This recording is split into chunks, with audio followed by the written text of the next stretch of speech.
Final project for EECS 495. Stock market prediction with deep reinforcement learning. Group member Yanrong Ji, Hanyin Wang. Prediction of stock or ETF data using the historical daily prices and volumes is always a goal for numerous quant traders and market researchers, whereas most attempts fail to achieve satisfactory and reliable performance. In this project, we aim to explore the use of deep reinforcement learning that we learned throughout this quarter to predict the stock prices. Data that we used for this project is full historical daily price and volume data from all US-based stocks and ETFs, obtained from the public huge stock market dataset on Kaggle. The dataset contains the historical for 7,195 stocks and 1,344 ETFs beginning from various dates until 2017, with following domains: date, the opening price of the day, the highest price of the day, the lowest price of the day, the closing price of the day, as well as the volume and open interest.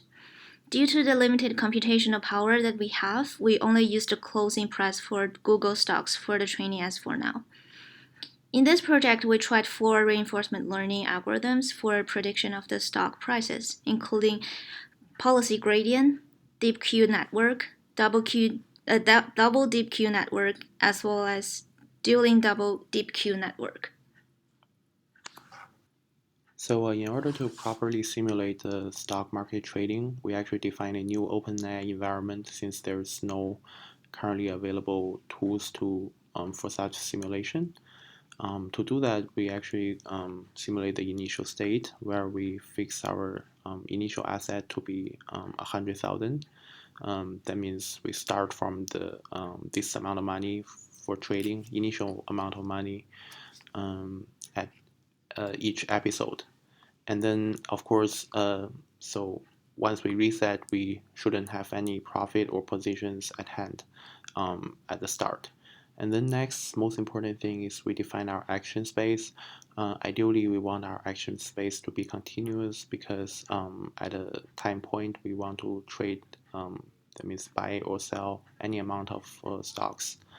But for simplicity of this project, we actually confine our action space to be discrete.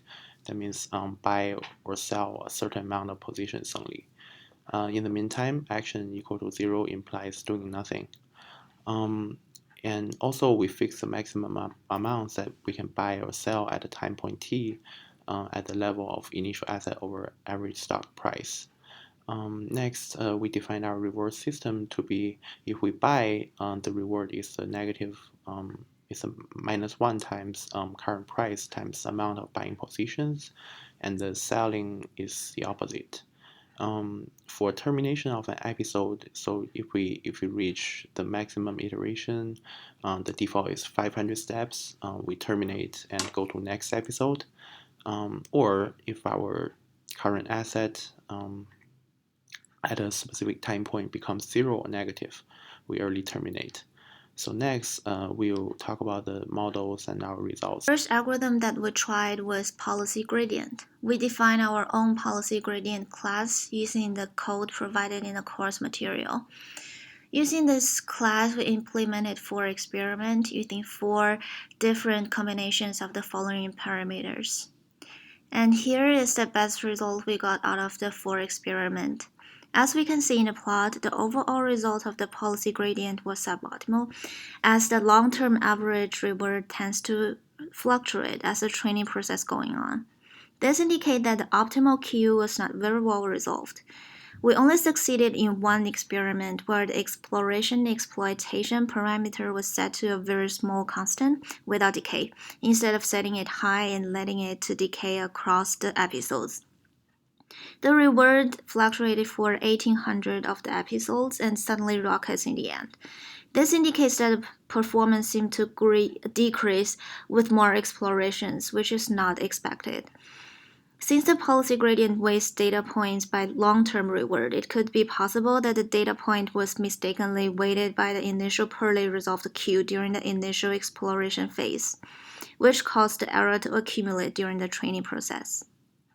The second algorithm that we tried was deep Q network. We also modified the code from the course material, and then we tried 4 experiments based on the different combination of following parameters. Shown here is the best result that we got from the 4 experiment. As we can see, the deep Q network was actually giving us much better result than the policy gradient, as the average reward was almost anonymously increasing with different set of parameters. Moreover, almost all runs stopped it early before the specific number that for the episode that we defined.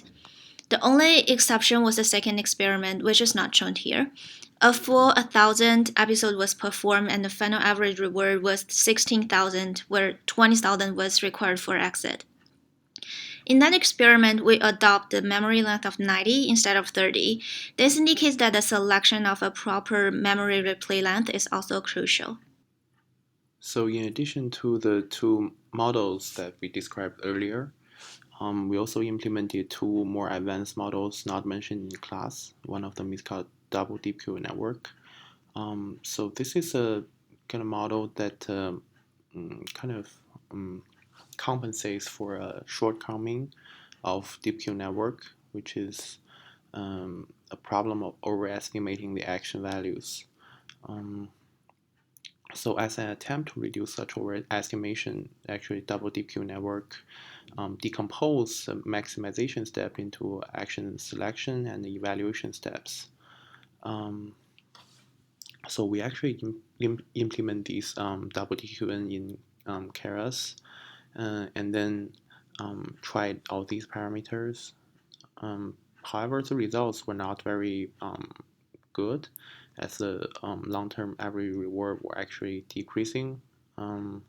So we are not sure about why this is happening, and we will continue to figure out the reason behind. But